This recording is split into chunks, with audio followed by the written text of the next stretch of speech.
humble banks. Politeness is my specialty, yes please, of course, and thanks.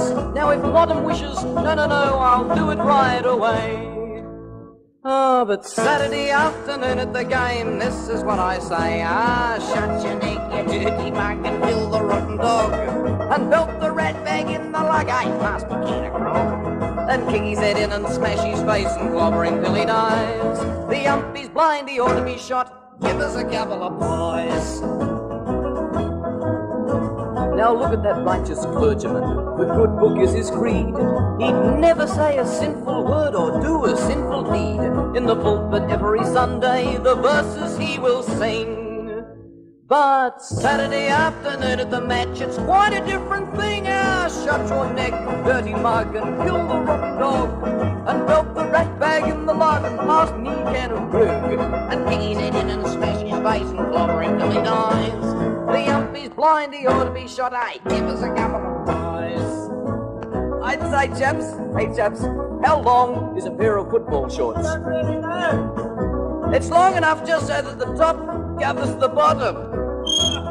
Missed it again, eh? Down the woods. No, I'm a little old lady, as sweet can be. Nasty language could never come from me. At night she goes round the neighbourhood feeding hungry cats. But Saturday afternoon at the game she tells that bunch of rats, shut your neck, you dirty mug, and kill the rotten dog. And drop the rat bag in the lug and pass me can of grog. And kick his head in and smash his face and clobber him till he dies. The umpy's blind, he ought to be shot. Give us a couple of boys. Last Saturday at the game, my team was losing, but I smiled all through the match. Why was that? I swallowed me hamburger sideways. Oh, Oh, now together we all represent, as you can plainly see, some of the most delightful folk in our community. We're kind and we love our neighbours 6 days in every week. But Saturday afternoon at the game, don't anybody speak or shut your neck, you dirty mug, and kill the rotten dog. And belt the rat bag in the lug and pass me can of grog. And kick his head in and smash his face and clobber him till he dies. The umpy's blind, he ought to be shot. Give us a couple of pies. The umpy's blind, he ought to be shot, and give us a couple of pies. And both with sauce.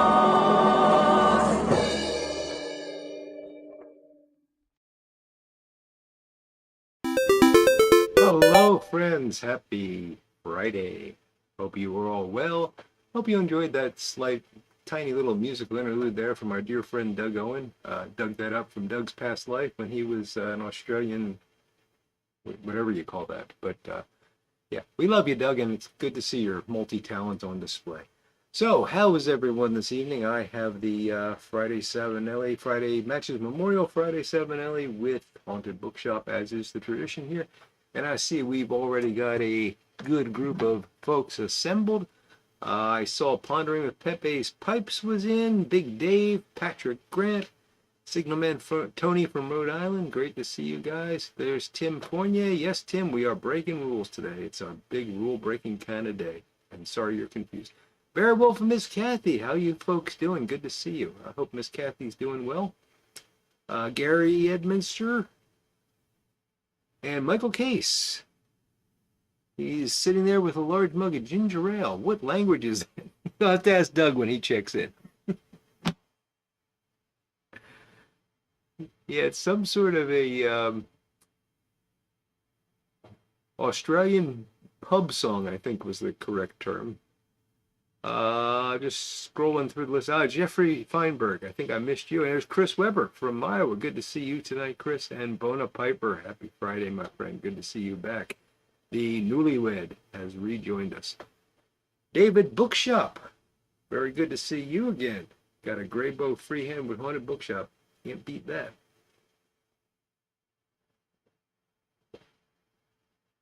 Speaking of Haunted Bookshop, before Everett Young shows up, Pipes and Cigars, 20% off sale for Father's Day. Picked up 2 pounds of Haunted Bookshop today, just in case. Don't tell him. Bona Piper just opened a tin of Sutliff Barbados Plantation, 2017. Yes, aromated of Virginia's Burley Cavendish, cased with rum and topped with vanilla. I've had that blend. It was an interesting story about how I got that, and yeah, it's it's okay. It's not the worst aromatic I've ever had, Christian, and I'm sure you have a much higher tolerance for such things. You'll probably really enjoy it. Todd Monson, how are you, Todd? And Gary Edminster has his Peterson house pipe with my mixture and black coffee. Nice stuff.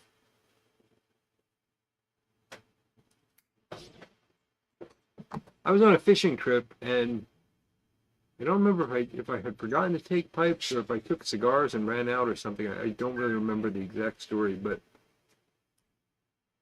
I found this small little smoke shop. It wasn't really a pipe or cigar shop. It was more like a place to buy cigarettes and you know, drug paraphernalia. But they had no cigars, but they had some cheap corncob pipes, which I'm fairly certain were Chinese imports, and they had like 3 tins of tobacco and Barbados Island. Is that what it was? That was one of the, and I was desperate, so I bought it. Wow, that pipe lasted, I believe, 1 bowl, and burned out on me. And I actually fixed it with duct tape. Didn't have hockey tape at the time, but duct tape did the job. And yeah, on I went. Bono Piper says that according to Jim Inks, who does not usually enjoy aromatics, it has a very consistent flavor that does require a little drying. But yeah, I do remember it as being wet, but I also remember it as being very, well, it was a pretty solid aromatic that kept its flavor throughout the bowl. It didn't just flash off at the beginning. So yeah, good stuff, Christian. I hope you enjoyed. Let's move. Piper, how you doing, Peter? Good to see you tonight. He's got Haunted Bookshop in his Friday 7, Ellie. Very nice. And Pepe's packing his pipe. There we go.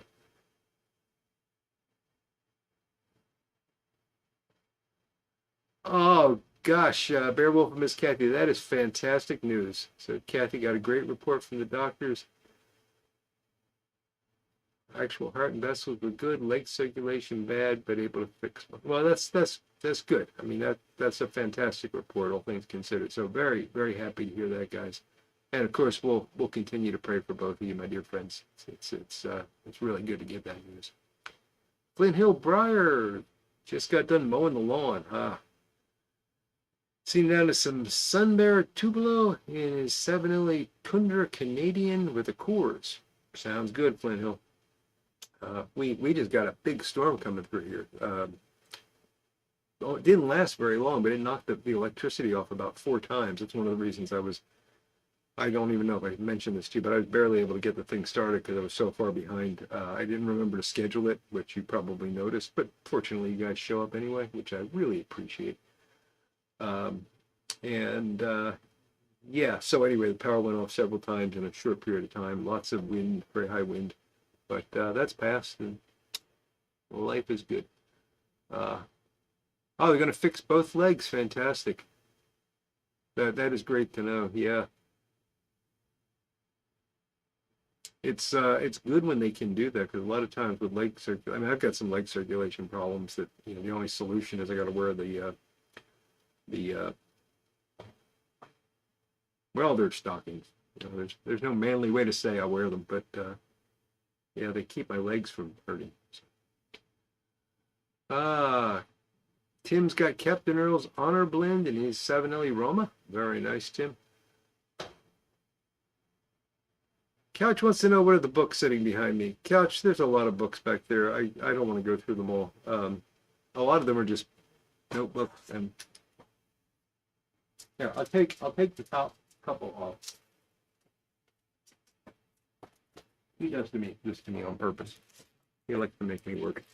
So this is a mouse pad that I cut a corner out of. This is an issue of Sprat. And if you don't know what Sprat is, look it up. The Grizzly Industrial Catalog. I hope everybody's enjoying this as much as Couch is. Here's a completely blank notebook. A copy of the book Worked from the people at Mortise and Tenon, and then some more notebooks and such. So nothing exciting.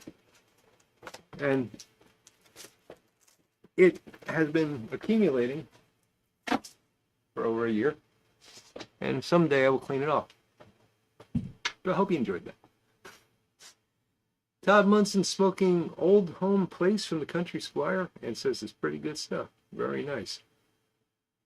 Bona Piper says Jim Inks gives the blend 4 stars. I don't think you've seen him praise another arrow that much. No, that's a good point, Christian. Reminds you of Molto. Well, Molto Dolce is another one that I've had from Sutliff that certainly has that consistent character throughout the bowl. And I can't say I like either of them. They're just not my thing, but at least they have the consistency. You got the Storms in Queens as well, Patrick? Yeah, they're pretty powerful. Didn't last long, thankfully. Ah, okay, Flint Hill. So the storm's your fault then, huh? Rain everywhere but where you are, huh, Big Dave?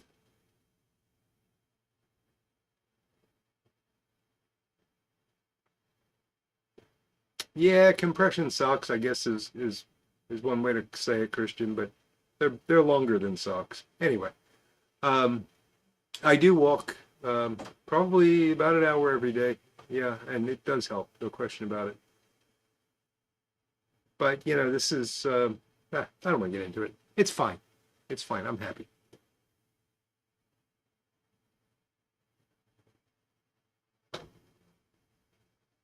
Ah, boy, Michael, that's terrible.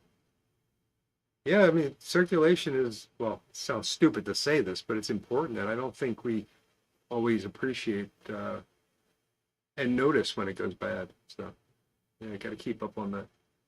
Especially with age and certain medical conditions, you really got to make sure that your doctor's always checking your feet and your toes and whatnot. Yeah.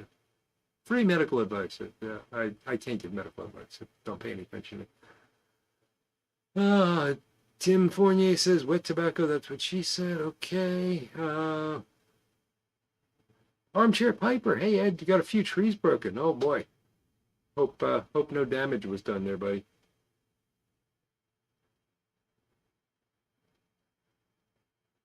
Old Joe Krantz is back in stock. Oh gosh, I should have looked for that when I was ordering today. I didn't even think to check. Yeah, it would have been nice to. Haven't had Old Joe Krantz in a while. I have some cellared, but I'm saving that for a rainy day.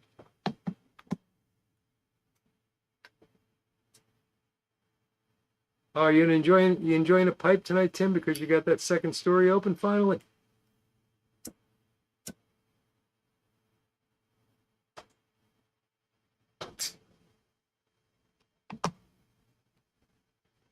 I do have that book, Tim, but you know, I wonder who wrote it.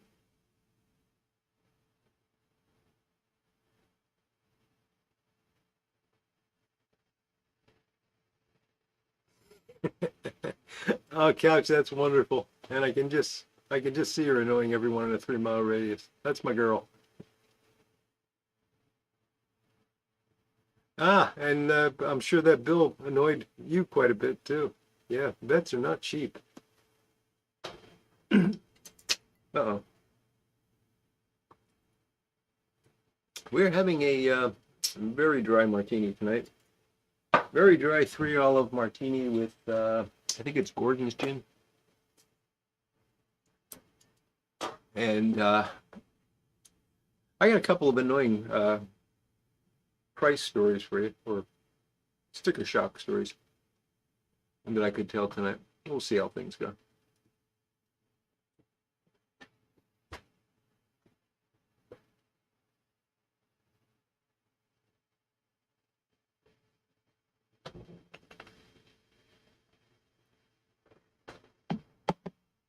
Armchair Piper asked, does anyone know what happened to Flat Cap? Not sure I know. Anybody else know if something happened?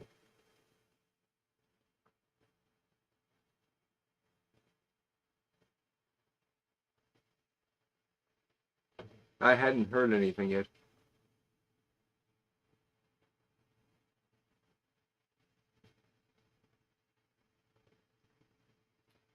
That's exactly what's in that glass, Michael. You got a good eye. Not just 3 olives, though. 3 blue cheese stuffed olives.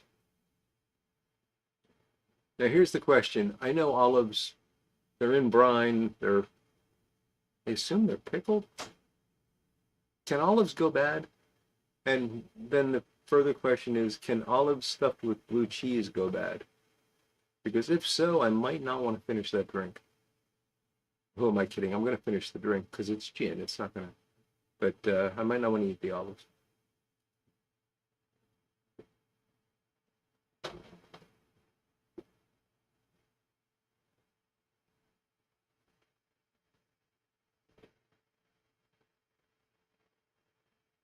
All right, so I'll tell you a sticker shock story. So I have a meeting with people that work for me every 6 weeks, and just as a little thank you sort of thing, I'll usually buy like a dozen donuts or something like that, and take it so that they have something to eat. Well, and they eat vile stuff. I mean, I don't like donuts, and they're especially the ladies in the group, and I shouldn't say this, I'm probably getting people really upset, or at least ladies really upset by saying this, but they seem to really like the sweet donuts, and I'm not. The guys are, they'll have one, but they don't get as excited. So anyway, I'll get a dozen donuts and take them in and stuff. And I just was running late last week, and I didn't have a dozen donuts, so I went out to lunch that day, and I thought, okay, I'll pick something up while I'm out to lunch. Todd Munson, done any fishing? No, I have not. Every time I've had the chance, it's either rained or been too hot. Good point, Chris. It's already bad. Thank you. You make me feel a lot better about it. Yeah, Christian, mine actually go above the knee. They go all the way up to, I guess you would say it's mid-thigh. I don't know why I'm telling you this. Good Lord. I haven't even had a couple of sips of drink, and I'm already revealing deep personal information about, yeah. Anyway, what year are the olives from? They're at least a year old, Pepe. I think I opened that jar last year, but I'm not sure. Green salads are good with, green onions are good with salads, and green salads are good with, green olives are good. Sure, it was only a couple of sips. Yeah, you know what I mean.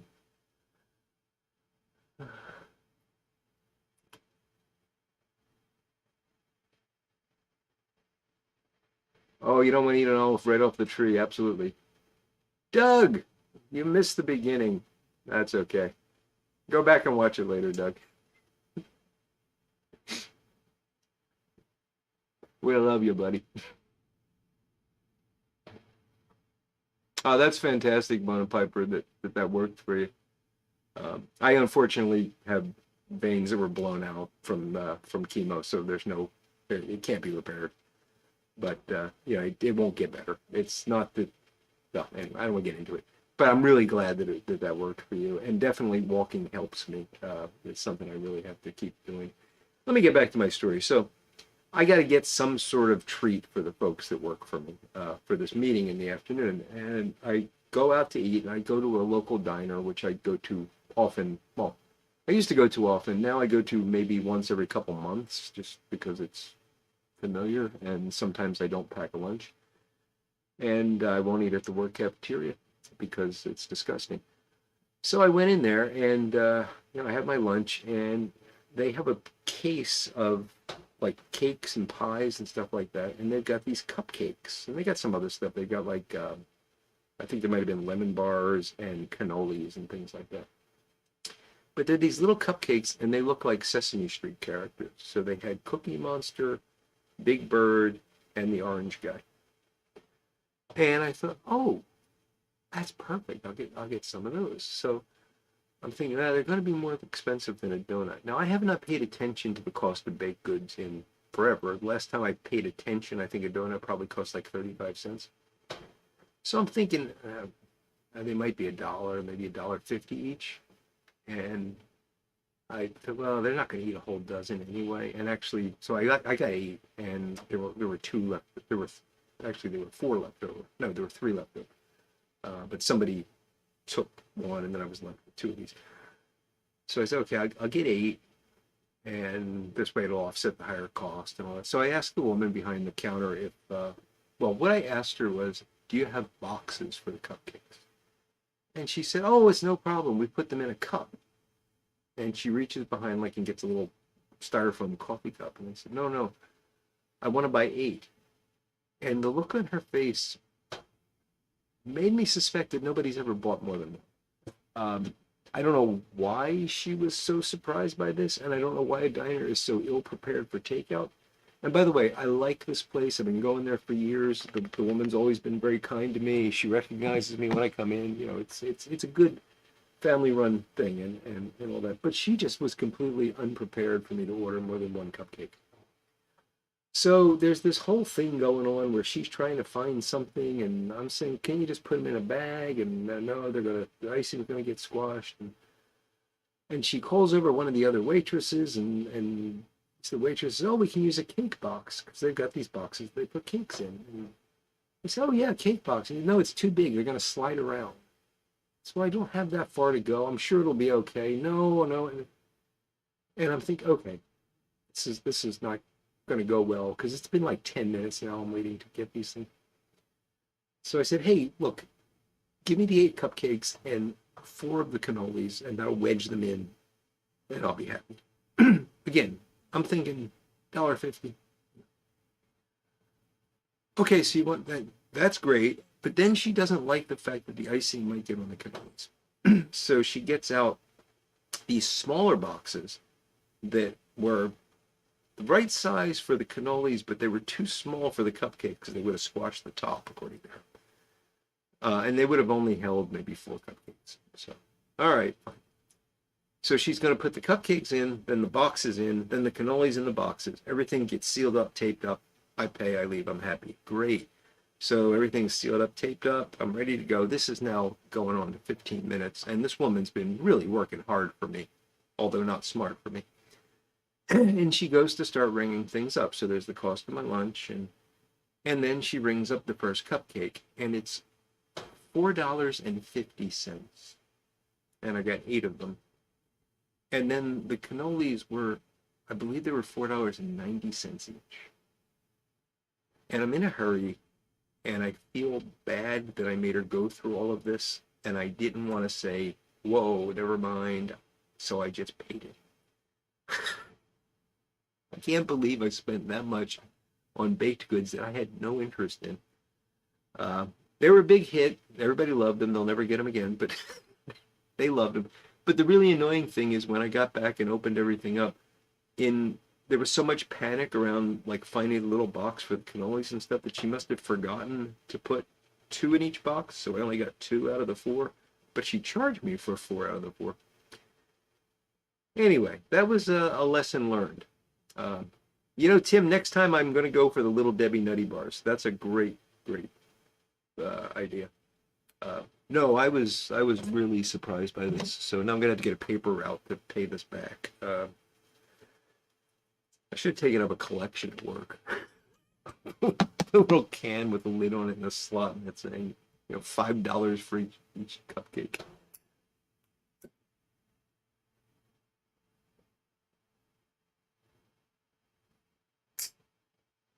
Crafty Piping, how you doing? Smoking is a scorty author with luxury bullseye flake and now wants a cannoli. Yes. I don't know that character, Big Dave, but I believe you.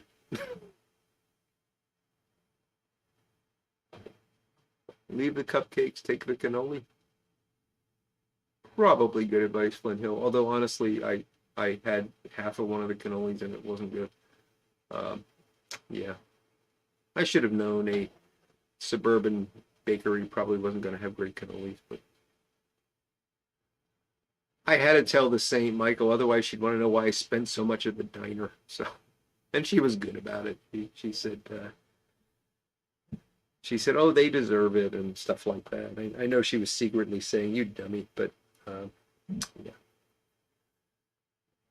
You know, Todd, I'd be perfectly happy with a veggie tray. What I'd really like is like some, I don't know if you guys have them everywhere, but yeah, I think they're pretty universal now. The soft pretzels, They used to be a Philly thing, but I think they're all over. We have I think it's called the Philadelphia Pretzel Factory, and they sell these little pretzel nuggets. Those are good. Um, anyway, but there'd be a revolt because they want the donuts. I was told, old Uncle Mike, I was told that they were good. I didn't try them, but the word on the street was that they were good. So I guess it was worth it. No, it wasn't worth it. There's no way a cupcake is worth $4.50. I I just refuse to believe that. Ron Hardcrackers, how you doing, Ron? And old Uncle Mike, it's good to see you as well.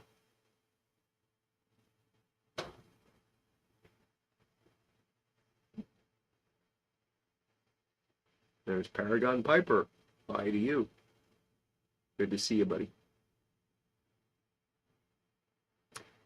Pepe misses Philly cheesesteaks. Yeah, well-made Philly cheesesteak is a thing of beauty.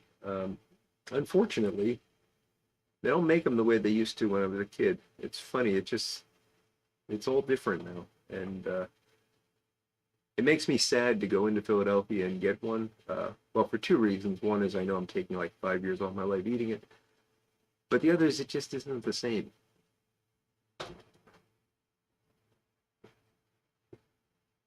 I didn't get a hug, Tim, but when I go in there, one of the things I really love is I get called sweetie and honey. It's one of those places.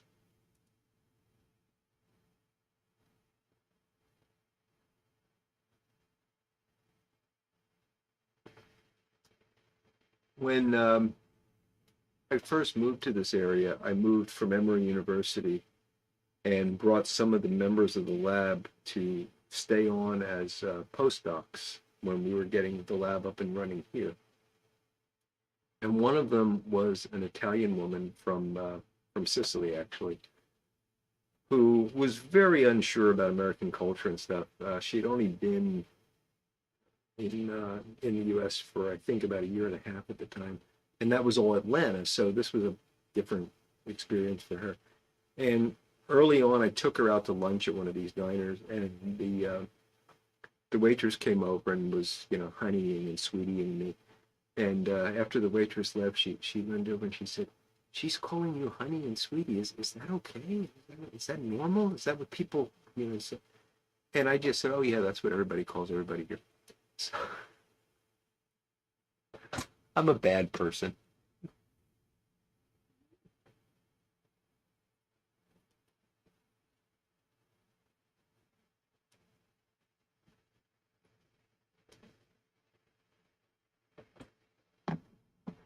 Well, I hope you enjoyed that ride, Flint Hill. And I hope the rain holds off.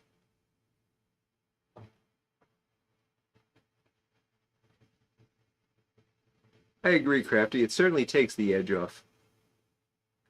We're arguing over what cheese to put on our cheesesteak. So Pepe wants cheese whiz and Flint Hill wants provolone. I just go with the regular American, but what are you gonna do? Unless I find a place that's making the authentic South Philly style cheesesteaks and they do the broccoli rabe. So you get the cheesesteak with broccoli rabe and provolone. That's wonderful. But again, I haven't had that in ages. I still got the Roadrunner out, Big Dave. Haven't had a chance to go into the tamper box lately.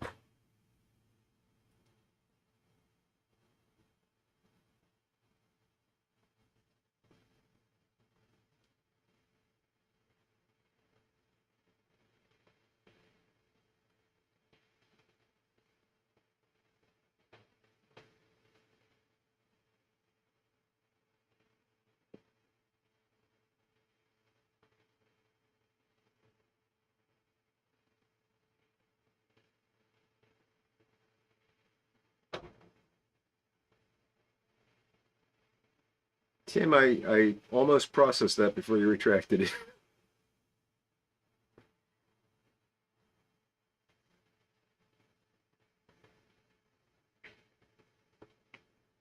You know, Flint Hill, that's one of the things that I found really funny. You know, I grew up in South Philadelphia, right in the heart of the whole Philly cheesesteak thing. And I'm not snobby about it, but I expect it to be a certain thing. And you travel around the country, and everywhere you go, there's a Philly cheesesteak. You know, you go to the like sports bars all have them, or sometimes fast food restaurants have them, and you'll find stuff on those that just you'd never find in Philly. It's whatever they feel like making it into. It's got steak that's sometimes shredded, sometimes just chopped, and it's got cheese, but beyond that, it's anything goes. So it's always kind of entertaining, and usually tastes good, but good deal, Crafty. I hope that works out for you. I hope those measurements were right.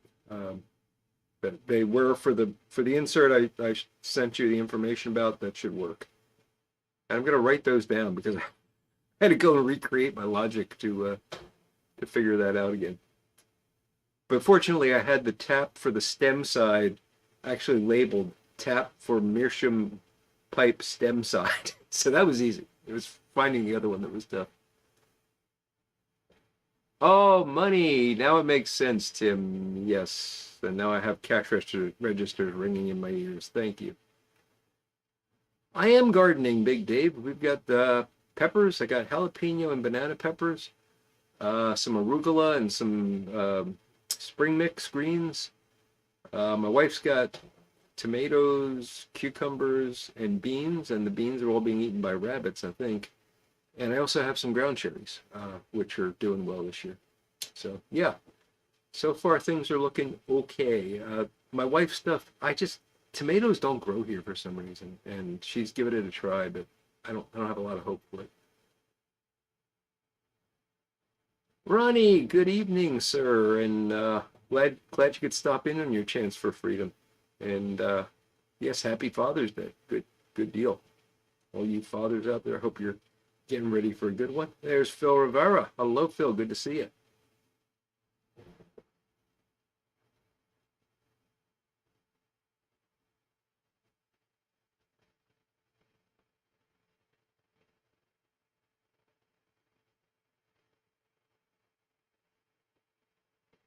Good deal, Crafty. Now, Big Dave wants to know what the thread size is, and he's smartly asking Crafty Piping because I'd have to go and find the little piece of paper that I wrote it all down on in the hopes of transferring it into a notebook. So, Crafty, if you don't mind sharing that.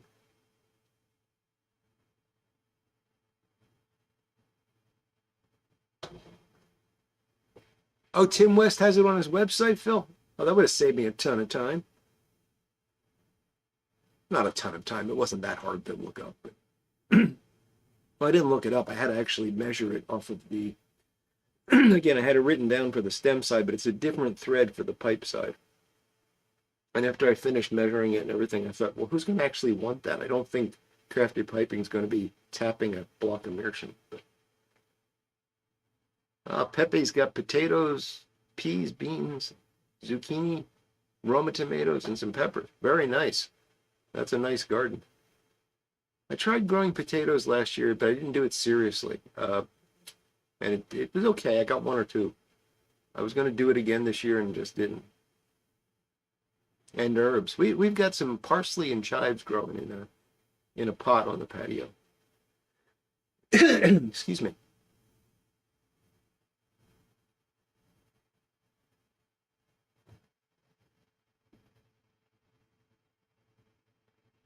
Ohio Sweet Muffin Mafia. Good to see you, buddy.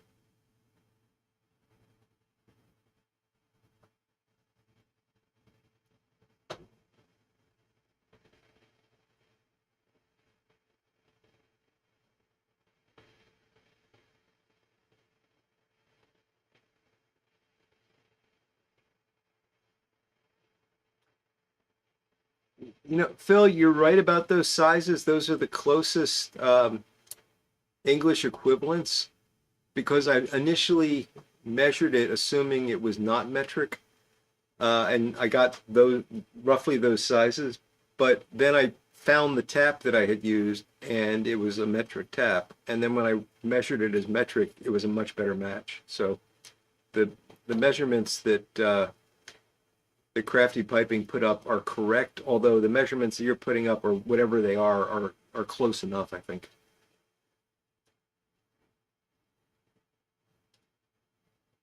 It's not quarter 20. It definitely wasn't quarter 20.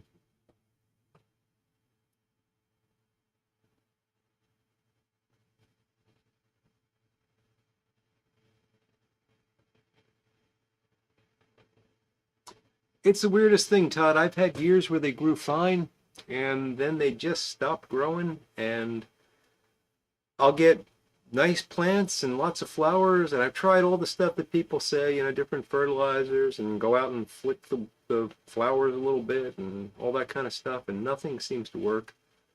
And it's fine. We get plenty of tomatoes from our CSA, so I'm happy.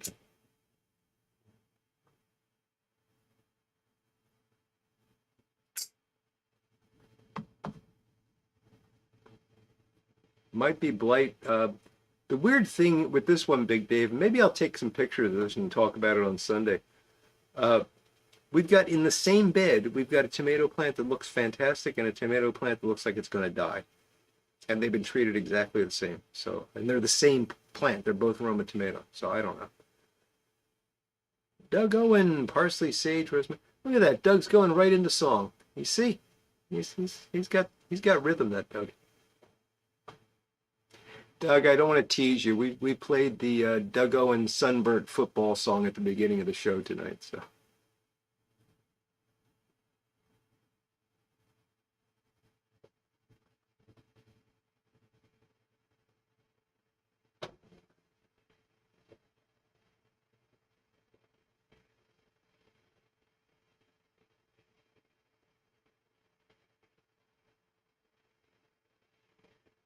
Might be, Tim, although we're not that polluted here. It's not like it's New Jersey. I'm gonna get in trouble for that. We have any New Jersey guys out there tonight? I haven't seen Andrew yet.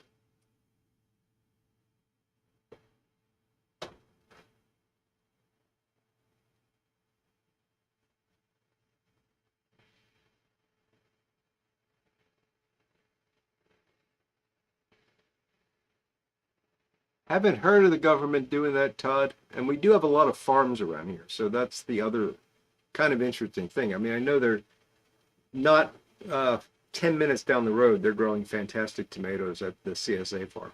So it's not a local problem. And I've fertilized the soil, I've replaced the soil, I've done, you know, everything you could think of. I don't know what it is.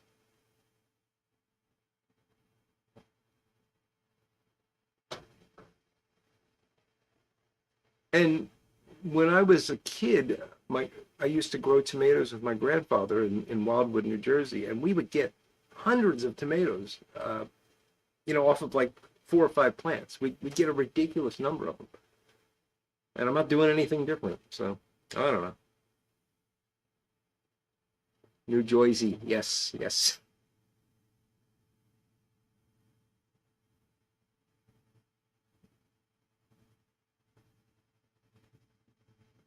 Oh, sorry to hear about the Burley run.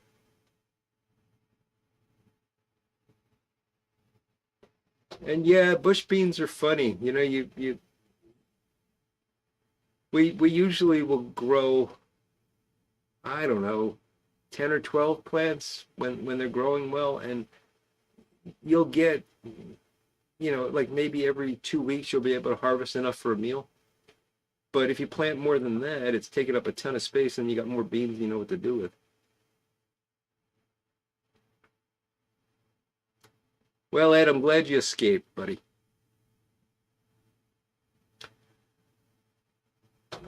Well, Bona Piper, the funny thing is I thought it might be varieties as well. So for the past 2 years, I bought them directly from the CSA. So I know these are the same ones that they're growing, and still isn't working.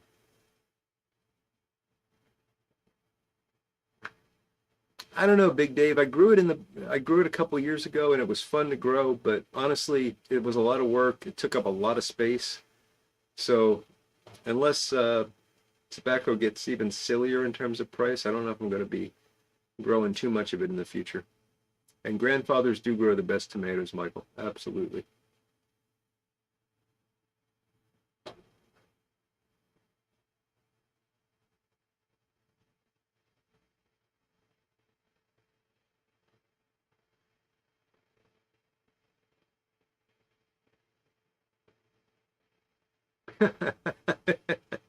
Good one, Doug.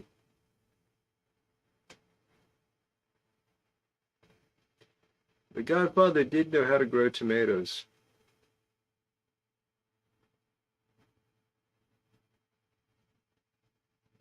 And Flint Hill, I've got some distant Sicilian family as well, and it's good to keep them distant.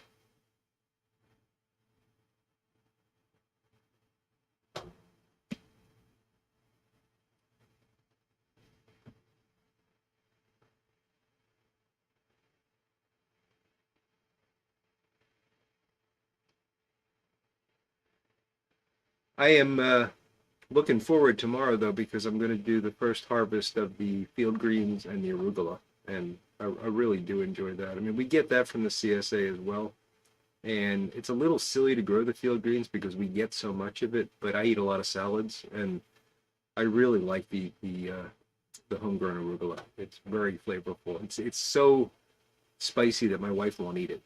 She says it's too spicy for her. So a few leaves of that in a salad really transforms it. I've heard that, Christian, about pruning the tomato plants. We never did that. Now, when my wife planted them this year, she's been watching all these homesteading programs and farming shows and stuff on YouTube, and she decided she knew how to do it. So she cut a bunch of lower stems off and stuff, and I thought she was killing them. She might have killed one. Don't tell her I said that. Um, but that still doesn't seem to have helped.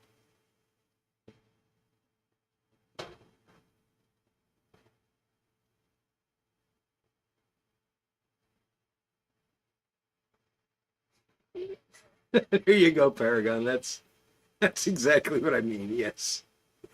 No, they're wonderful people, the Sicilians. They really are. I grew up around a lot of them. I've got Sicilian blood, and I've spent time in Sicily. I have good friends from there, uh, but they're a fiery people.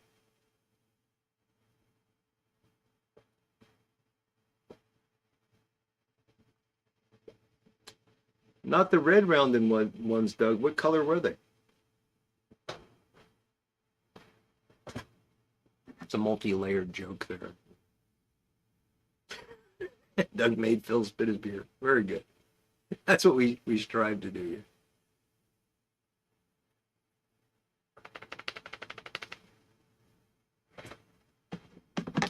Ah, good point, Bonapiper. Plants who feel threatened to die try to reproduce themselves. So maybe the Sicilians are just very threatening to the plants.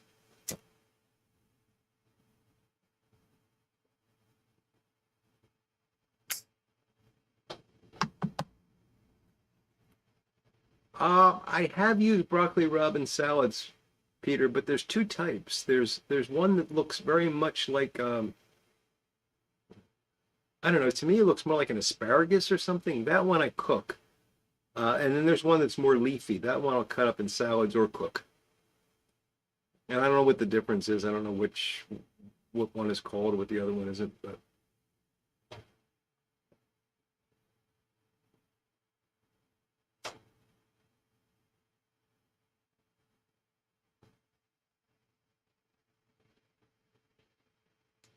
no, Tim, these are just field greens. They're like little micro lettuces or something. I don't know what they're actually called. Well, one is what's the red lettuce called?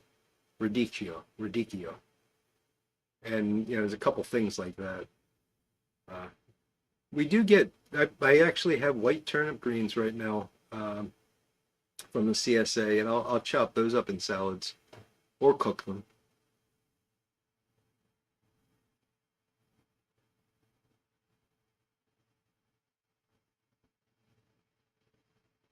That's what I got to do, Bonapiper. An offer they can't refuse.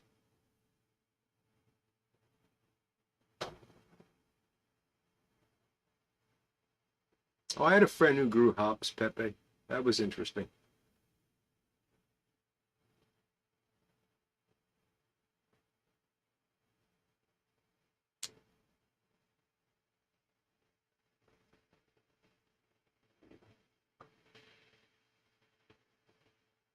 Stromboli and Palermo, Michael.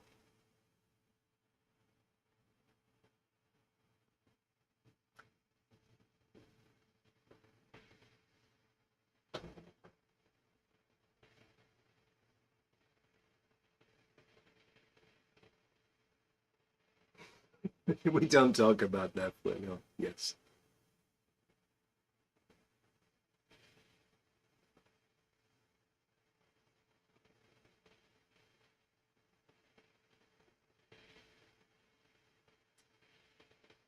Wild duck. I'm not sure what that is, Phil.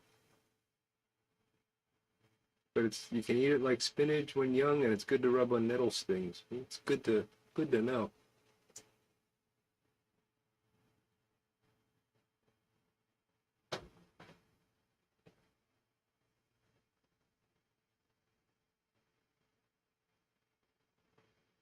I got to go back into that patch in my yard tomorrow and cut some. I've got these Japanese ivy vines growing up my dogwood tree that I got to cut, and I'm a little worried about that because the last time I went in there, I got poison ivy, and I cannot find it. It's in there somewhere. You never see it, but so I got to approach very carefully.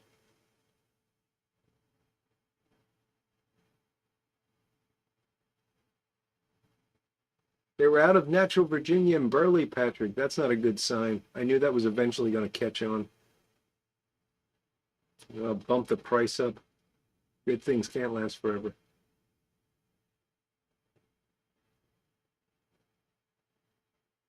Growing herbs is a good deal, Christian.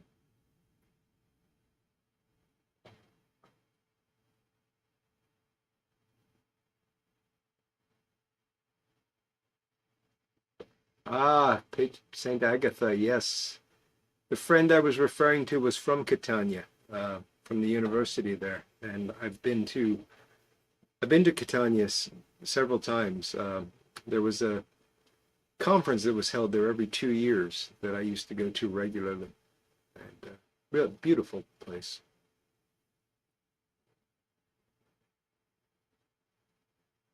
It wasn't in Catania. It was in a town close by called Taormina, which is really beautiful. It's got an old amphitheater in it and some really, really interesting architecture and some wonderful food.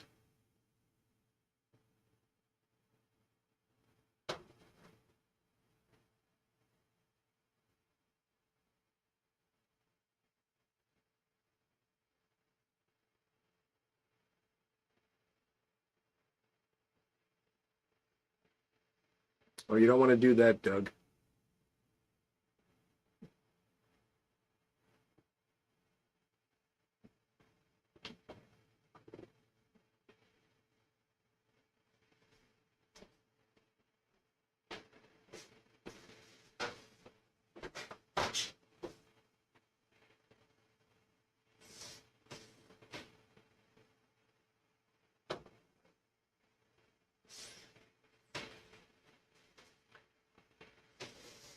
Artichokes are interesting, Phil. I don't think we can grow them in this climate, but I'd love to do that. They are delicious.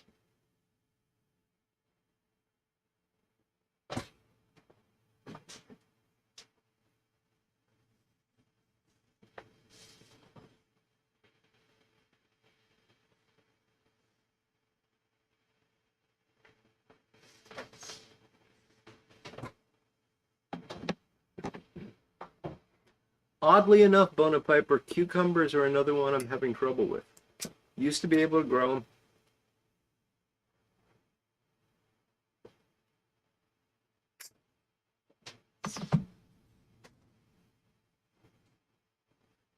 And Jeffrey Feinberg's got some Sir Walter Raleigh and a Stanwell Bulldog. Very nice.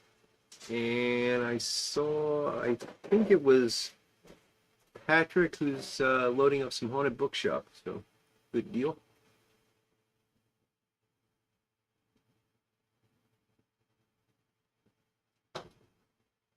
Lynn Hill, that's cool.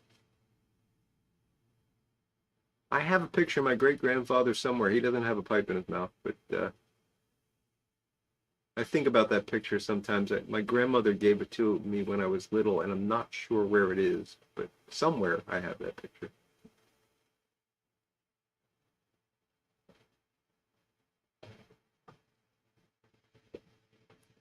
I've seen that channel, Doug, and it's an excellent recommendation. Malcolm, I don't know how to pronounce his last name, Guite.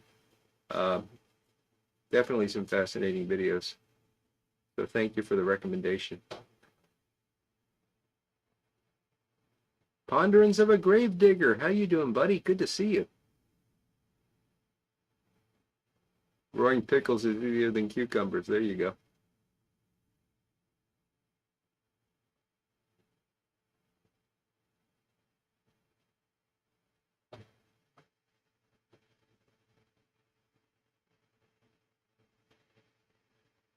I've done the pH thing, Bonapiper. I've tried different additives to fix that. I don't know. I think I'm just cursed.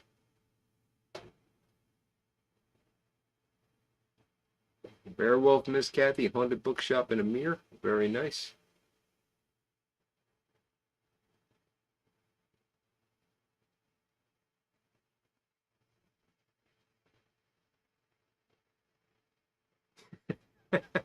It's the only way to get rid of zucchini, Michael. You have to drop them off on people's doorsteps. Putting them in baby clothes is going the extra mile, but yeah.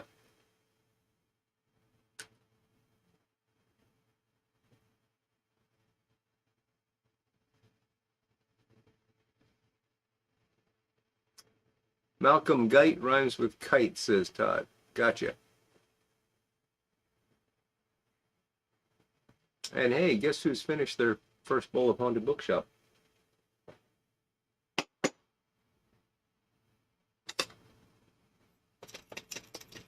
I'll give you a hint. It's me.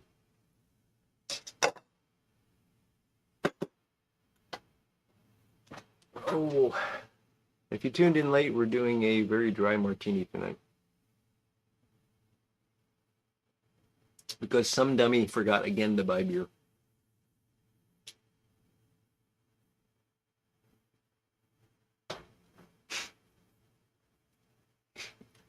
I didn't know they all counted as Christian music there, Tim, but glad you're enjoying them.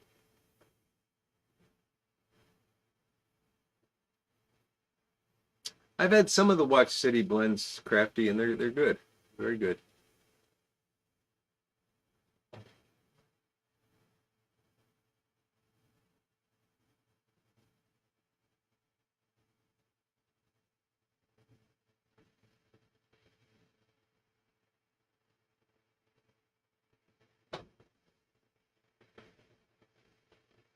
That's interesting, Phil. I didn't know they were that good at rooting. It is gin, Paragon Piper. I think it's Gordon's. Lunch Money Philip Squared. Got a new Caram Technical Calabash. One of his favorites. Very cool. No, it's not vodka, Phil. It's gin. I don't drink vodka much these days, ever since the Dragonfly incident. Yornik, how you doing, buddy? All right, so for the second pipe tonight, we got the Rick Black Mortar, which I accidentally referred to as the Rick Black Mortar on Instagram. If anybody wants to make fun of me about that. You can't correct those things. And I'm going to put a pipe cleaner through this because it seems to have a little bit of a block.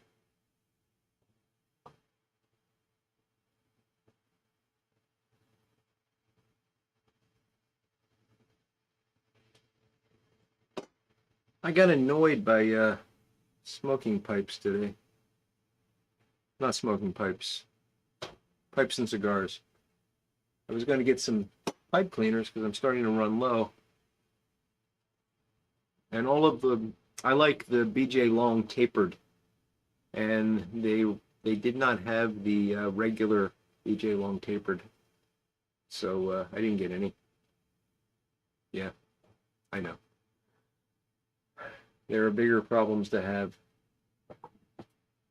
So, what are we going to put in the mortar pipe? Well, we're going to put some of the tobacco of the week in here. Tobacco of the month, sorry.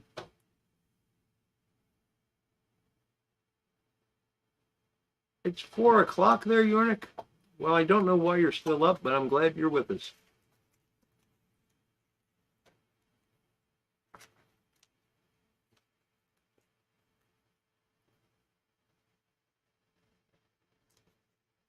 So I've been enjoying the Warhorse Bar, but it is, and I'm going to talk about this more on Sunday. It is different from the Ready Rub, surprisingly different from my memory of the Ready Rub, at least.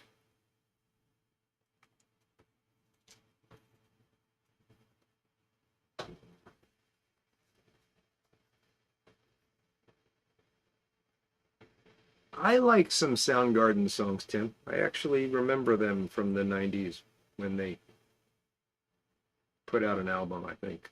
Do they still exist?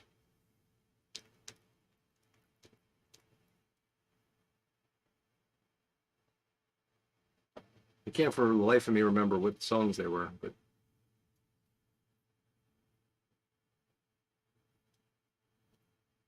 Ponderance of a Gravedigger's got his Dunhill with some great outdoors. Sounds good. Little Piper Todd, how you doing tonight?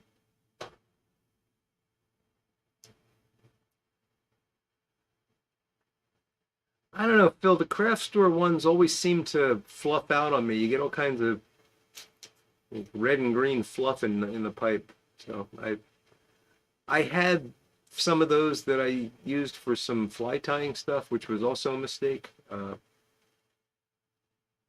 So they didn't work well for fly tying, and I've got them, and so I tried to use them as pipe cleaners, and they didn't work so well.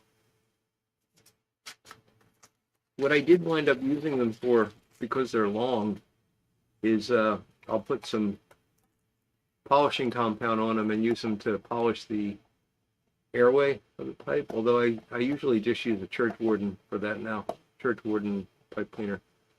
But they do work for that in a pinch. They make a mess, but they work.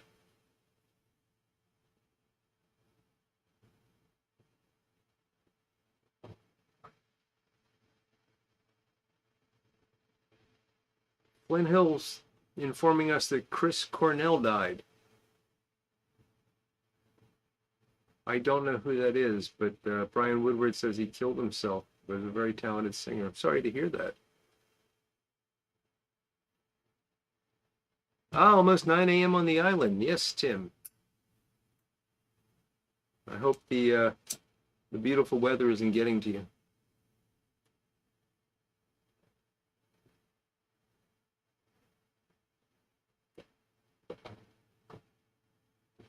That's the one I remember, Patrick. Thank you. Black Hole Sun, yes.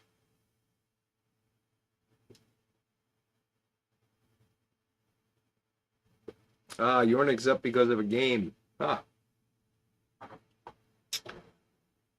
I have a stupider reason I've lost sleep this week than a game. I wish I was playing a game. I've been watching the old Ultraman series. I found a YouTube channel that, actually there's this really cool YouTube channel that just streams 24/7. And they have like an Ultraman stream, they have a Godzilla stream, they have a Jackie Chan stream. It just, I think one is just martial arts movies. I don't know how they get away with it because they play the whole movie without commercials or anything. Well, I've got YouTube Premium, so there might be commercials in there, but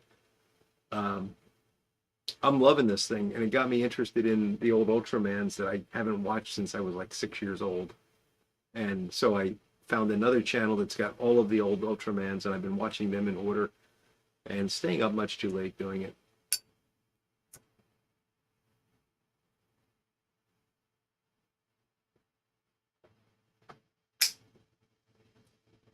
Who was Chris Cornell? I'm sorry to ask, but I just don't know. Or was he a solo artist, or was he part of... Ah, he was the lead singer from Soundgarden. Oh, okay. Thank you, Patrick.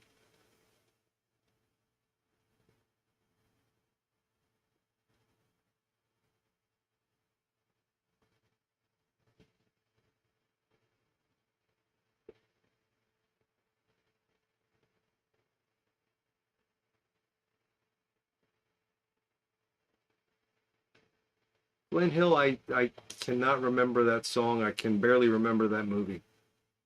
Um, that was beyond my tolerance for what they were doing to James Bond. Good evening, Daniel Leslie. Good to see you, buddy. Yes, do you remember Ultraman, Gary? Does anybody out there remember Ultraman? I'm curious how many folks remember him, because I know I'm dating myself a bit with that reference. Oh, that's cool, Doug. So the bass player from Soundgarden is one of Doug's regular customers. That's really cool. Oh, the old Columbos. Those are fantastic, Philip. Yes.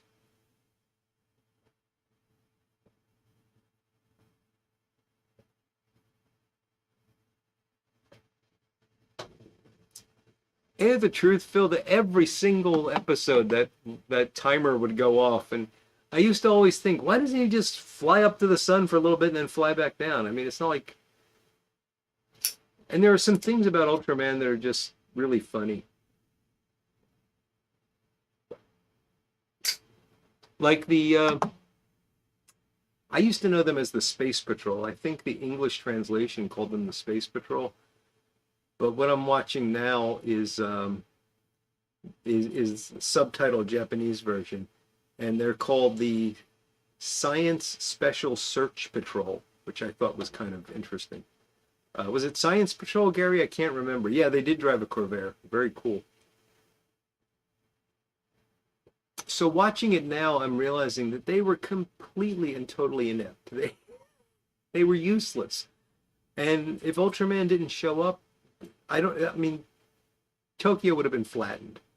So it's just interesting how useless they were. Beowulf and Miss Kathy, good night. Thank you so much for joining us. And yes, happy Father's Day to you, Steve. Sorry, furnace is coming on. Got to heat the water.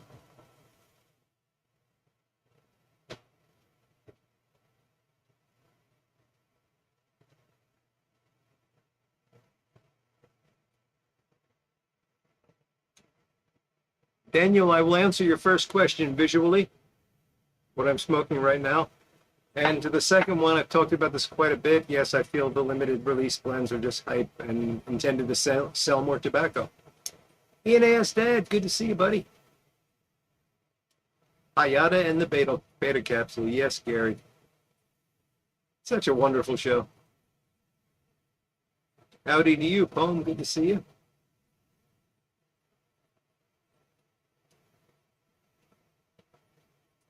So, Phil, that's part of the thing I love about this show is the zipper on the back. It was so obvious on Ultraman. And I remember watching this very young. I probably started watching it when I was about 4 years old with my dad.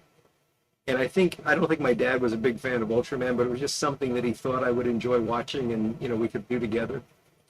And I was afraid when I first saw it. And, if you think about it, Ultraman's kind of creepy with those big silver eyes and no blinking, no expression on his face and all. And watching it now, I can kind of remember being scared. And I very clearly remember my dad teaching me to look for that zipper. Searchlight Piper, hello, good to see you. So I remember that really clearly. And now that I'm watching it and the zipper shows up, I think of my dad telling me that and, trying to calm me down and let me know everything's okay. It's just a movie. Pepe, it's the furnace going off. It's not the mic. But thank you for the message there. It'll stop soon.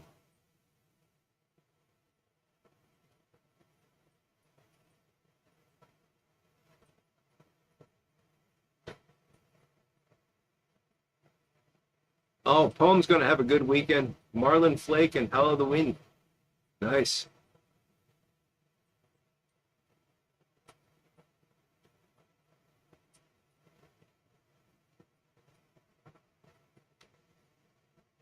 Well, Paragon Piper, I'm a father to 2 doggies, and I've convinced my wife that it counts. I don't know what that's going to mean for me, but yeah. Christopher Reeve Superman movies. Well, that's pretty cool, Tim. Gary, there are a lot of renditions of Ultraman, which I'm just just really starting to appreciate. So I'm going through the original ones, and I'm going to try to actually follow them in chronological order and see how that goes. The newer ones are odd. A lot of them are animated or just too flashy for my taste. I like that old 60s, 70s style, so I don't think I'm going to watch a lot of the newer ones. But I want to watch some of the, a couple renditions after the original series.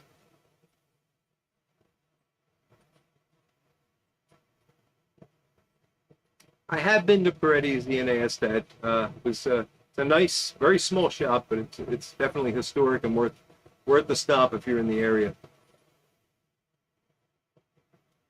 Stanley Smith, good to see you, buddy. No worries about coming in late.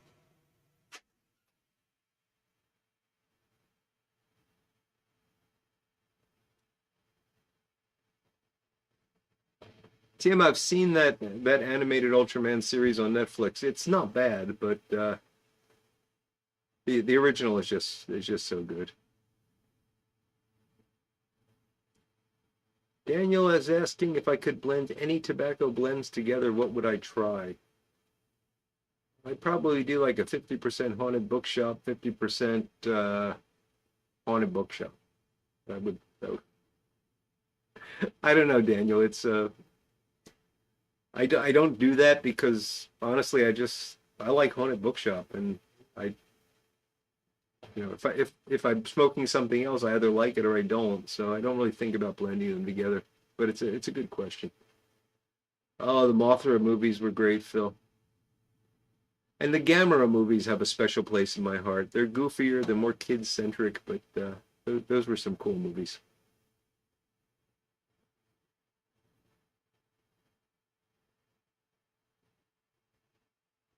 Ultraman clearly traveled his own path, both.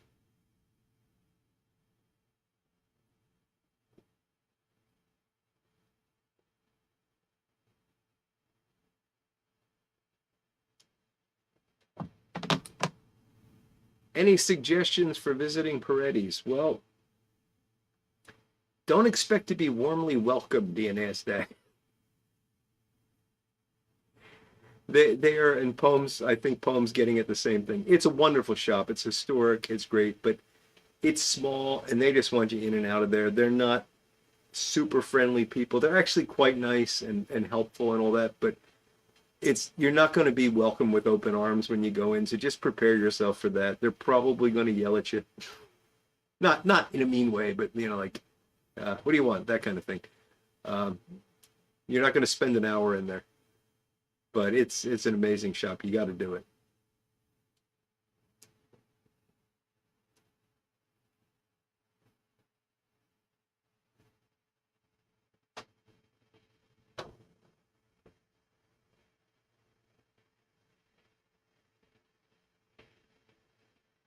Sure thing, Daniel. Always happy to answer. Don't always have good answers, but I try my best.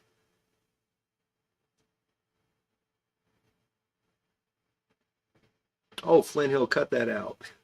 I saw Gary was saying haunted pirate ship. Haunted warhorse. Oh God. No, no, no, no. Leave haunted bookshop alone. It's fine just the way it is.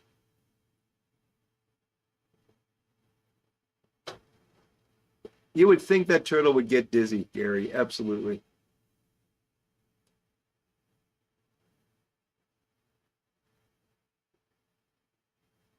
Tobacco Pipes International.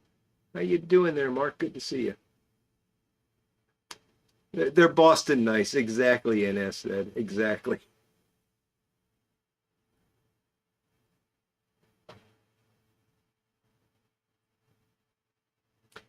The other thing about Ultraman, and you're going to have to be somebody that watches the show to get this, but I thought it was funny. So he's got this beta capsule, which is the only way he can become Ultraman. And you think he'd have like a special pocket for it or something, maybe a little Velcro or a snap or something, because the darn thing is constantly falling out of his pocket. And it's always just out of reach when he needs it. So that's kind of a funny little trope that they put in there that I find entertaining.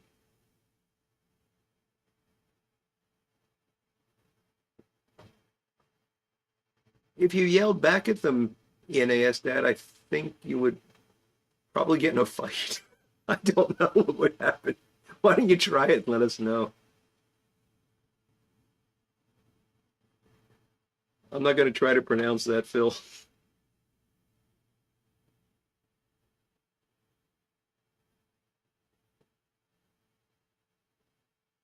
Wanted crack house. Ah, Yornik.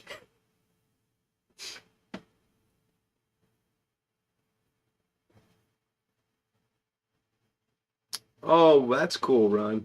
Commander Cody. Yes, very cool.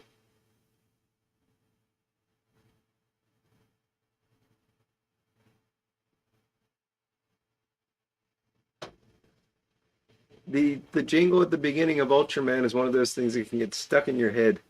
And one thing I'm pleased to report is since I'm watching the Japanese subtitle version, I'm getting the original Japanese lyrics, which make a lot more sense than the American version that they put on top of it. Because there were some really dumb lines in that song. He was described as being from a super planet star from a million miles away. And I don't know what a super planet star is, but I'm willing to give them that because they're Japanese, you know. But a million miles away is not very far in space terms. So it would make a great video, Ian asked that. Absolutely. WKR Piper in Cincinnati. How you doing, Odie? McBaron, Bold, Kentucky, and a Tim West. Very cool. Spider-Man running out of web fluid. Yes, yes, that's another one, Tim. That would be closer to the timer light on his chest blinking. If you guys don't know what this is about, so the Ultraman character had this light on his chest, and after I think maybe 10 minutes or something of being on Earth, it would start to blink. And if he didn't get back into space to recharge from the sun, he would, the way they put it in the Japanese version at least, is he would fall down and never stand again. So it created this sense of drama that was really unnecessary because he was trying to beat up a monster. But yeah. Excuse me.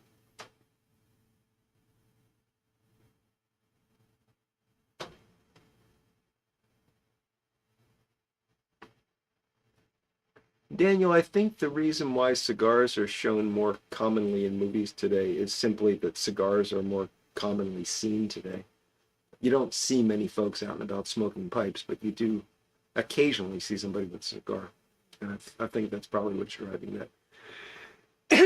I'm losing my voice here. Flipper was cool as a kid. Yes, I did like Flipper. I don't want to watch any new Flipper though.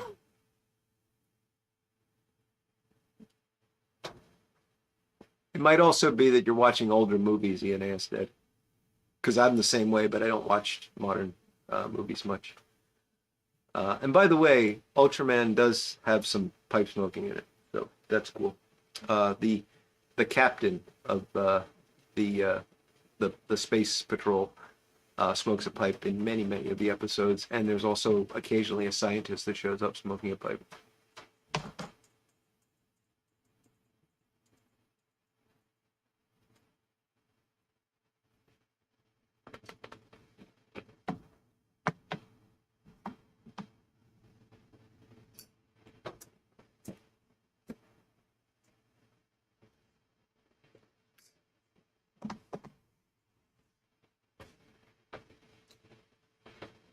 Continuity problems, that's a good point, Michael. One of my favorite examples of that is there's an episode of Hogan's Heroes where Hogan takes one of Clink's cigars and lights it up and then continues to talk to Clink. And there's a couple of cuts back and forth between them, and it's initially a Candela green wrapper cigar. And after a couple of back and forth cuts, he's smoking what appears to be a Nicaraguan, more brown wrapper. So it's kind of funny to see that happen. And most people obviously wouldn't pay attention to it, but we're going to notice that.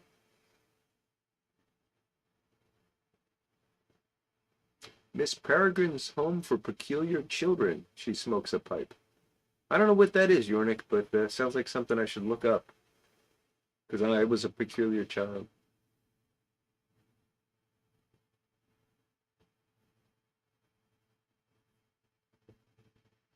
Is there any way you'd specifically smoke a pipe? Pepe, I don't understand that. Tintin's mentor smokes a pipe. There you go.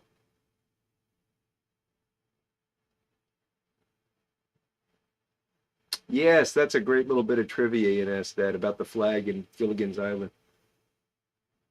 In the intro. Mushroom leg, stuck at work. Oh no. Oh, it's good to see you, buddy. Thanks for jumping in.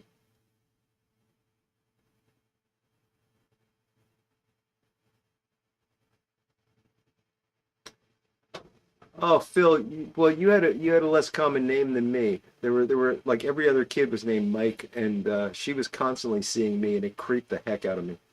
The romper room lady.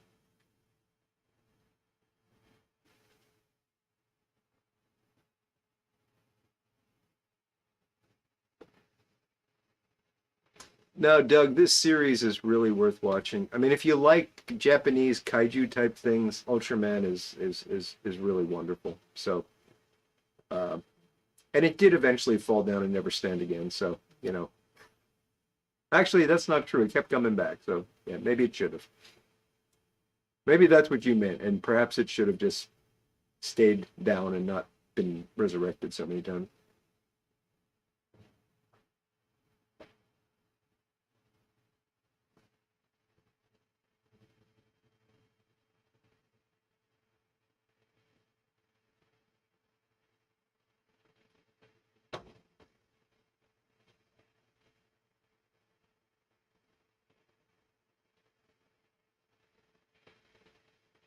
Yes, Doug, Flipper did, and he was delicious.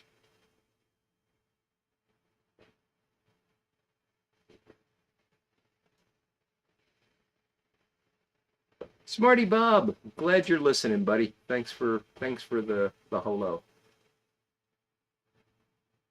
Kung Fu Fists. I don't think I've seen that poem. I've watched Kung Fu and Kung Fu: The Legend Continues. I liked Kung Fu: The Legend Continues. That was actually a really cool series. It was the sort of sequel to Kung Fu that was made in the 80s, I guess. Maybe early 90s.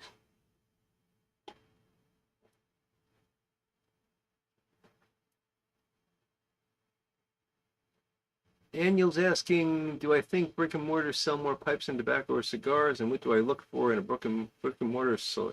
Oh, I think if it's most brick and mortars, they sell more cigars. No question about that. That's just the more popular thing these days. And what do I look for? Well, since I'm usually going in there for a cigar, I look for a good humidor, good well-stocked humidor.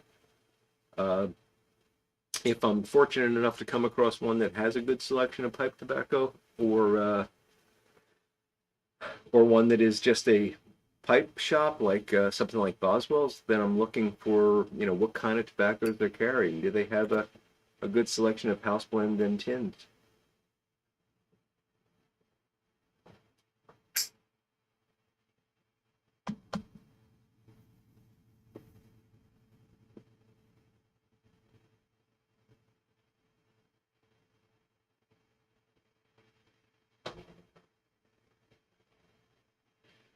Doug, it's a skill, and you alienated everyone before you even got here with the Sunbird football song. So, I'm sorry, Doug. I came across that song. It was yesterday, actually, when I was trying to get things set up for tonight, and I forgot to schedule the darn thing. I can't believe that. It was like, I don't know, 7-8 minutes before I'm ready to get rolling, and I can't find it. And then I see that Tim had sent me a message saying, "Are you not having a show tonight?" I'm like, oh no.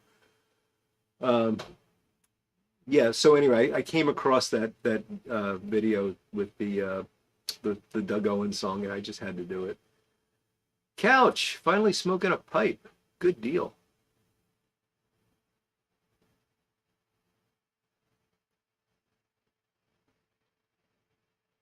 Yeah, Netflix can be hit and miss with stuff. I mean, sometimes they have really good shows that just don't get renewed, and I don't know why.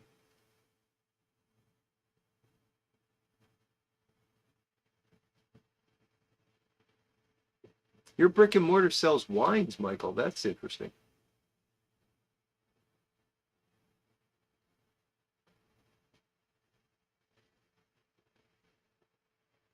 Really, Doug, I like Raymond Burr in that movie. I think they did a great job superimposing him.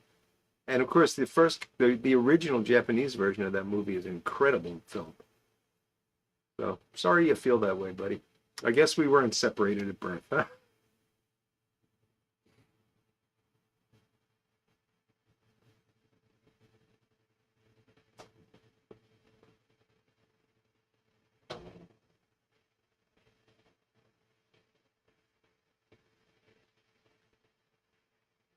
I've been to pipe shops that have dedicated lounges, Daniel.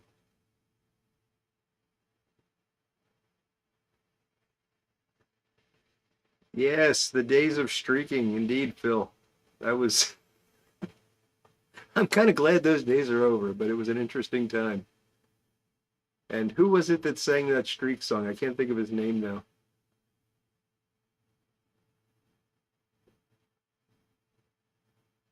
I got to get the Barclay Rex sometime, Patrick. I'm looking forward to that someday. Tom Corbett, Space Cadet. I recognize the name, Doug, but I'm having trouble placing it. Don't look, Ethel. And then at the end, get your clothes on, Ethel.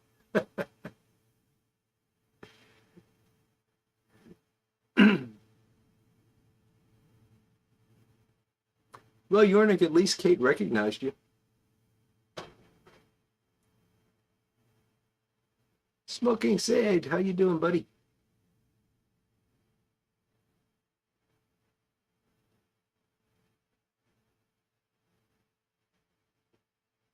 I was at Holt Cigar a long time ago, Palm. I haven't been there in many years.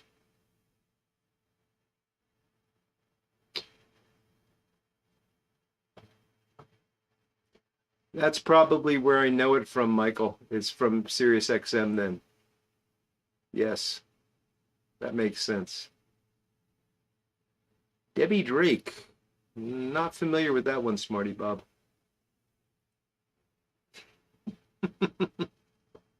Yeah, Doug, I think you should put a hit out on him.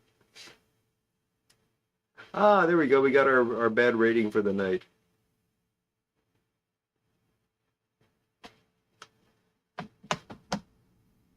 Daniel's asking, other than home, where's the most enjoyable place to smoke a pipe?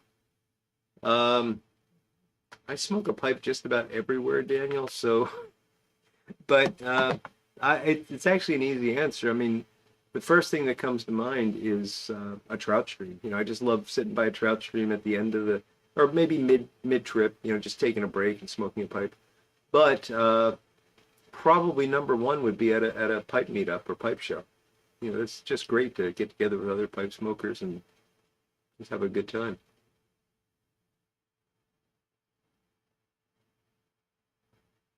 There's quite a few Japanese movies that Western wound up being wound up ripping off. The Seven Samurai is the most famous example, Flint Hill. And I think I've seen Yojimbo. I think I've seen that. Streak into the quad, Tim.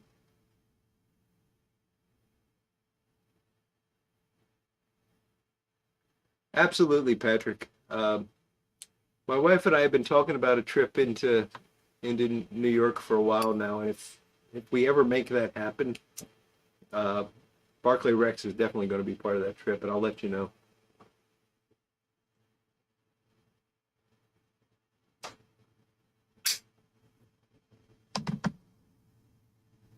Doug, I know what you're referring to there with Mr. Burr, and I'm not going to go down that road. We've talked about Raymond Burr before.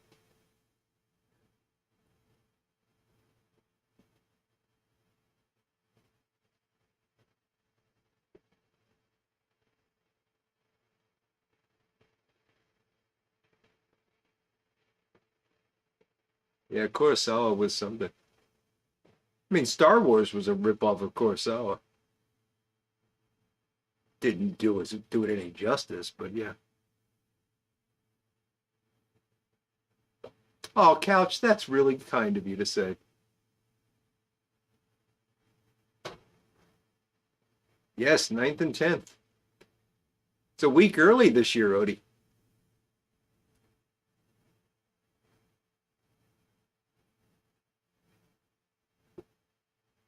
Daniel, I've been to Canada. Haven't in quite some time, but definitely looking forward to going back. I really love the Montreal Jazz Festival. I don't know what part in I don't know what part of Canada you're in, but yeah, I like. There's some fine places in Canada that I really enjoy. Ray Stevens, that's who it was, Ron. Thank you.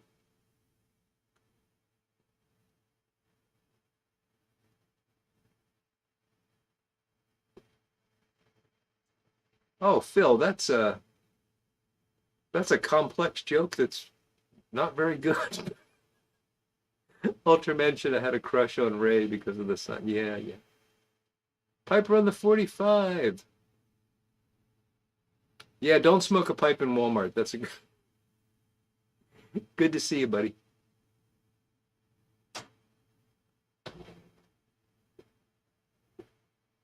Star Wars was not a ripoff of Dune, Couch. You're just trying to start stuff.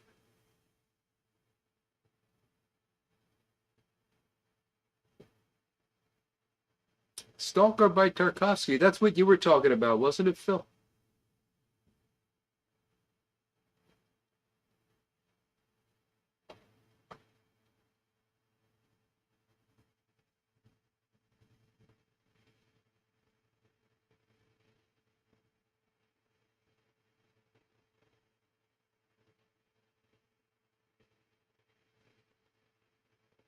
Ah, Ontario. Okay, Daniel. All good places for a Piper cigar. Absolutely. For a cigar, I think my favorite place to smoke a cigar is either on my back patio in the morning with some coffee, or in the evening with some whiskey. Uh, but I do enjoy. Uh, I used to do cigars, but more now it's more pipes on hotel balconies when you can get them and when they don't yell at you. Um, Something nice about sitting out on a hotel balcony at night, especially if it's over the ocean, and enjoying a smoke.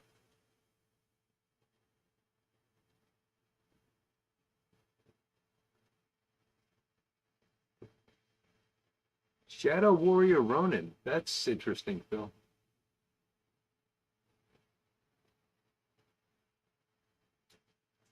Oh, Patrick, I actually visited Bladder and Bladder with Bona Piper. Christian took me there, and it's a great shop. But I didn't know to mention that I knew folks from the New York Pipe Club, so next time I will do that. It turns out Star Wars is. Oh, Paul, that's hilarious. It turns out Star Wars really wasn't based on a true story.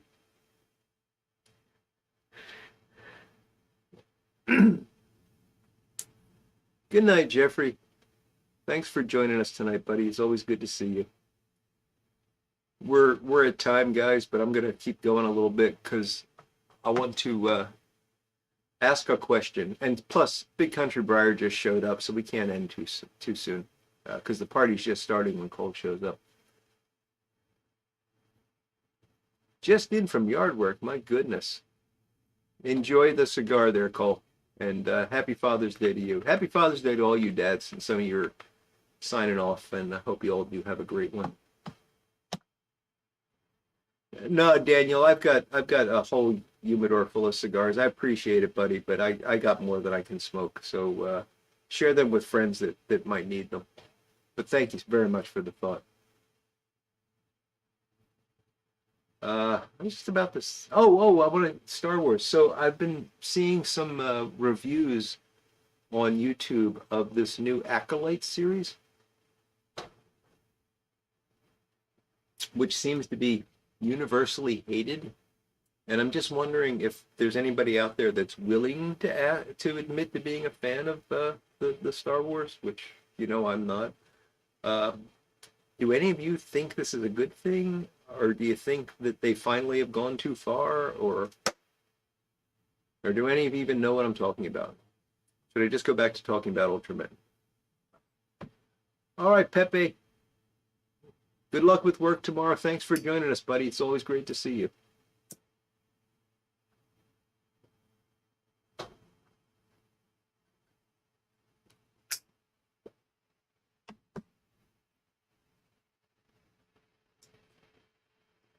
That makes sense, Flint Hill. I like to pay a guy to mow for me during the week so that I can sit out on Saturday and Sunday and watch my neighbors mow. I I know that's cruel, but it makes me happy.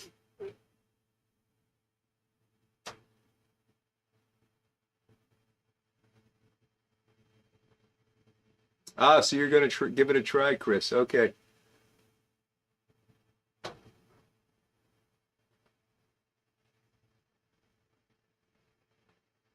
Poem thinks they went too far. Okay.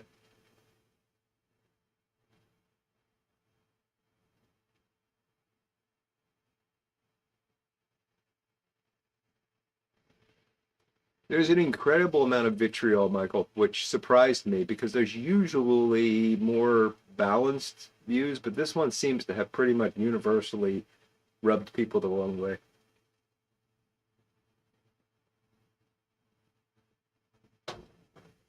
It is living the dream, Ron. Of course, there will come a day when I'm retired and I can't afford to do that anymore. And then you know what I will do? I will do what every other retired person does. I will get up at 7 o'clock in the morning and mow the lawn. And then I will go grocery shopping and walk slowly through the grocery store so that all the people that work all week will have to wait for me because for some reason I couldn't shop on Tuesdays.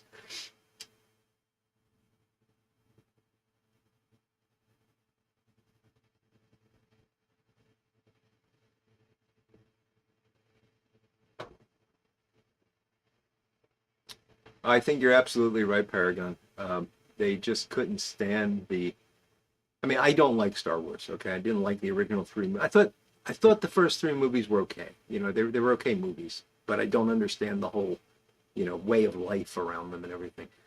Uh, but yes, I think Disney just couldn't stand the fact that they were spiritually based and that there were strong male heroes and everything else, and they had to take it down, and they did.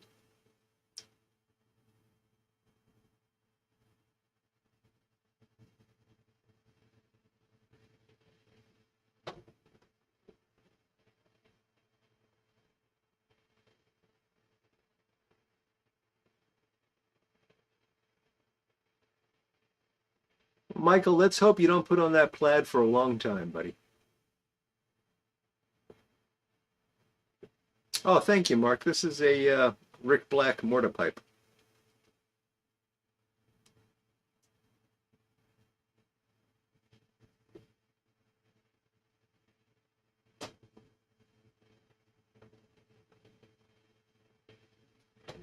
That's the thing, Phil. I've got nothing against strong women either. And but when you have strong women and then you go out of your way to emasculate the men, and there's not a single capable man in the entire show. Yeah.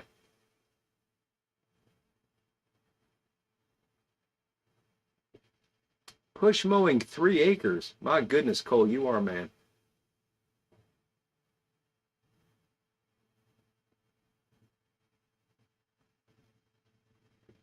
It was a wee bit of a rant, Phil, but believe me, I could top that one.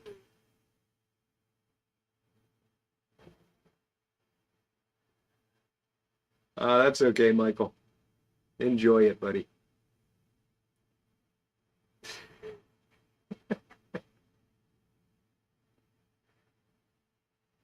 Yeah, it is agenda driven, Paragon.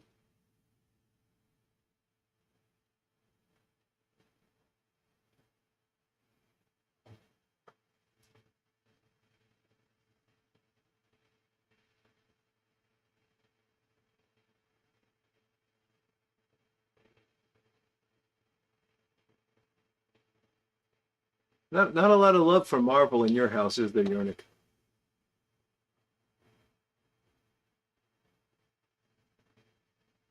All right, Piper on the 45. Thank you, buddy.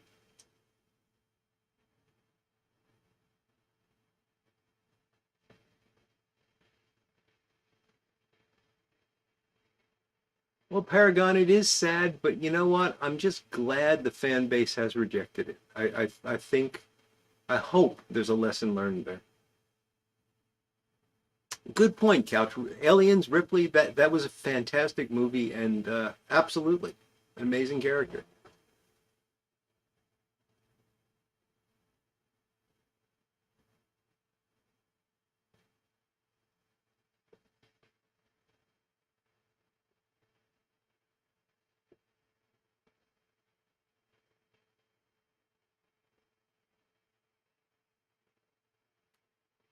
Yes, Phil Rick did retire.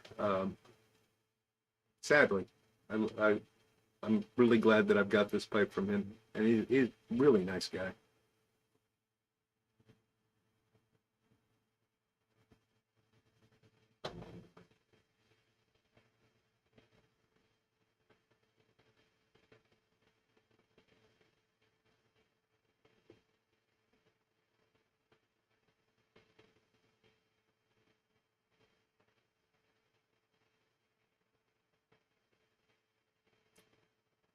I don't know exactly what happened to Redcoat's return home. I just know that he did get advice from his doctor to stop smoking, and he took that advice.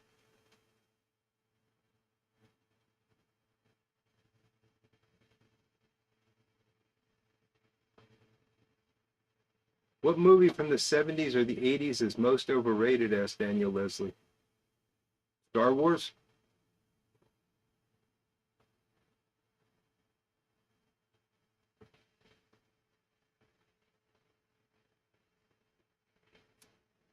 That's right, Cole. And as a Star Trek fan, I agree.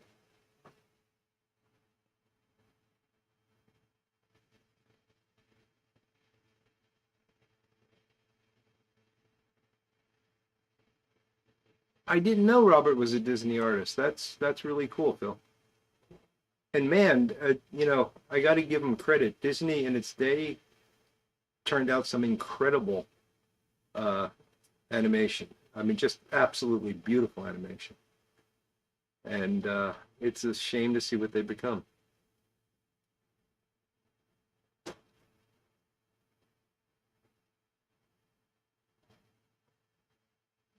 I agree, Tim, and I don't watch that stuff either.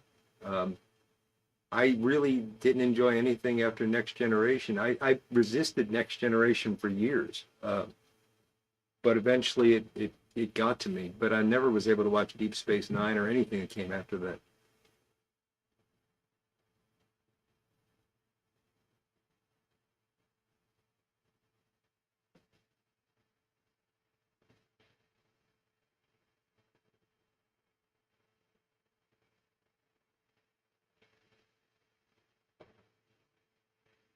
Yeah, Paragon, I agree with the new Star Trek is, yeah, absolutely inconsistent with the old stuff.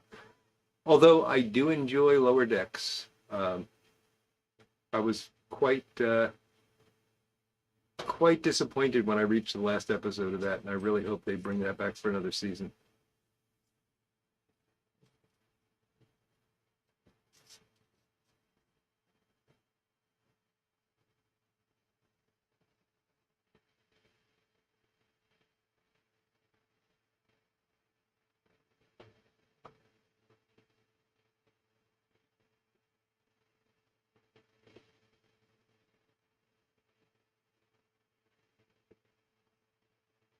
Well, folks, there's a lot of discussion going on now that I can see going off in 15 different directions, and I'd love to do it, but it's 10 minutes past, and I gotta get some sleep. So,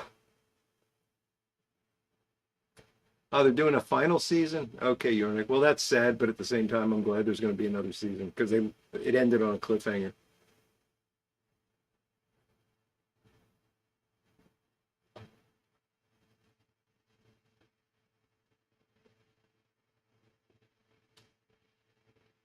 Sounds So I'm seeing some folks saying Picard is worth watching. I've never watched it. Called Lower Decks is a animated series. It's sort of a comedy take on the Star Wars on the Star Trek universe, and it's really well done. It's actually pretty faithful. A lot of the jokes go over my head because they're talking about some of the newer Star Trek things, but a lot of them are also very much about the earlier stuff. It's a well done series, and that has a strong female lead in it, and I'm okay with that because not everybody is incompetent around it.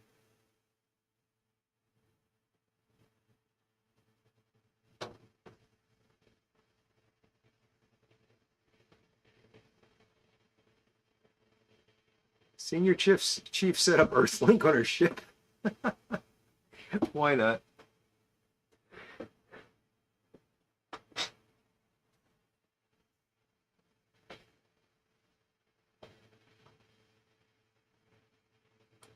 All right, Mark, have a good night. Good to see you, buddy.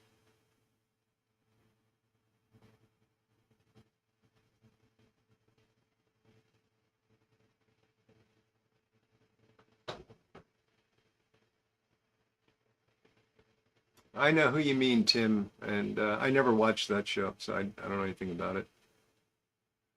All right, so let's finish up the martini. I'm still not sure if I'm going to eat those olives. Maybe I'll try one, and if it tastes terrible, I'll spit it out. But thank you for joining me tonight. I had a great time, as always. And I hope you have a fantastic weekend. Happy Father's Day to all you fathers. And, great week ahead. I will be back on Sunday, and I am going to do some detailed impressions of the Warhorse Bar. And maybe I'll get some pictures of the garden, since we were talking about that tonight. We shall see. So anyway, take care. We'll be back next week, despite what the next slide says, because I forgot to change it again. And you all take care. Okay? Thank you all. And I gotta find how to end the show. Goodbye.